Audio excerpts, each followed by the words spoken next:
নমস্কাৰ সুপ্ৰভাত এষ্ট্ৰলাইভ অসমৰ দৈনিক ৰাশিফল অনুষ্ঠানটিলৈ মই জুৰি কলিতাই আপোনালোক সকলোকে স্বাগতম জনাইছোঁ। আজি 10 জেঠ 25 মে সোমবাৰ 2026।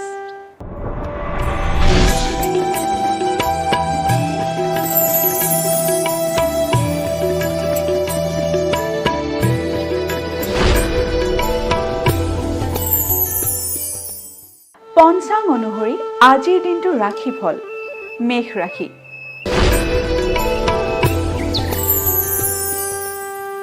মেষ ৰাশিৰ আশাৰ সঞ্চাৰ। মেষ ৰাশিৰ জাতক জাতিকাসকলৰ মনত আজিৰ দিনটোত যিকোনো ধৰণৰ আশাৰ সঞ্চাৰ ঘটিব পাৰে।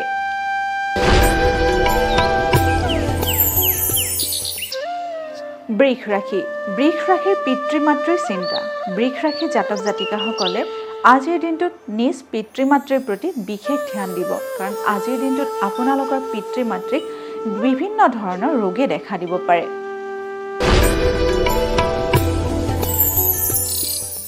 মিথুন ৰাশি। মিথুন ৰাশিৰ উদৰ ৰোগ কষ্ট। মিথুন ৰাশিৰ জাতক জাতিকাসকলে আজিৰ দিনটোত পেটৰ নানা সমস্যাত ভুগিব পাৰে।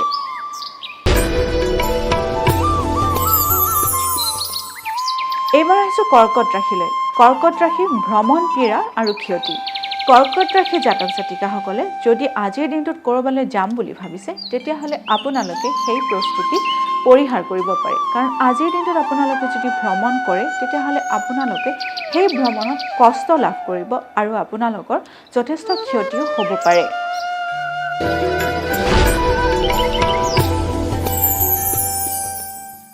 সিংহ ৰাশি। সিংহ ৰাশিৰ উদৰ পীড়া ভয়। সিংহ ৰাশিৰ জাতক জাতিকাসকলে আজিৰ দিনটোত পেটৰ নানা সমস্যাত ভুগিব পাৰে, গতিকে আপোনালোকে খোৱা লোৱাৰ ক্ষেত্ৰত বিশেষ ধ্যান দিব।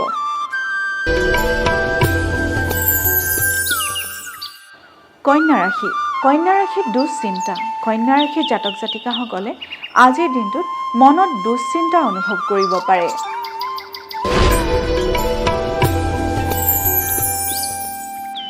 তুলা ৰাশি। তুলা ৰাশিৰ অশান্তি আৰু চিন্তা।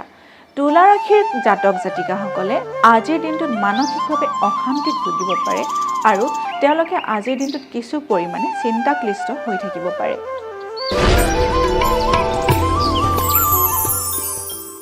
বৃশ্চিক ৰাশি। বৃশ্চিক ৰাশিৰ বন্ধু লাভ। বৃশ্চিক ৰাশিৰ জাতক জাতিকাসকলে যদি নতুন বন্ধুত্ব স্থাপনৰ ক্ষেত্ৰত আগ্ৰহী, তেতিয়াহ'লে আজিৰ দিনটোত আপোনালোকে নতুন বন্ধু লাভ কৰিব পাৰে।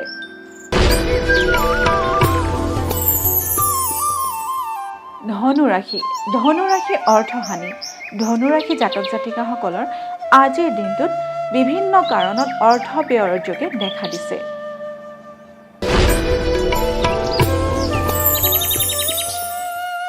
এইবাৰ আহিছোঁ মকৰ ৰাশিলৈ। মকৰ ৰাশিৰ নানা বাধা। মকৰ ৰাশিৰ জাতক জাতিকাসকলে আজিৰ দিনটোত সকলো কামতে বিভিন্ন ধৰণৰ বাধাৰ সন্মুখীন হ'ব পাৰে। কুম্ভ ৰাশি। কুম্ভ ৰাশি কৰ্মোন্নতি। কুম্ভ ৰাশি জাতক জাতিকাসকলৰ আজিৰ দিনটোত কৰ্মক্ষেত্ৰত উন্নতিৰ যোগে দেখা দিছে।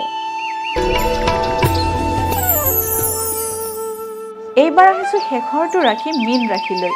মীন ৰাশিৰ উন্নতি লাভ। মীন ৰাশিৰ জাতক জাতিকাসকলে আজিৰ দিনটোত সকলো ক্ষেত্ৰতে কিছু পৰিমাণে হ'লেও উন্নতি লাভ কৰিবলৈ সক্ষম হ'ব পাৰে।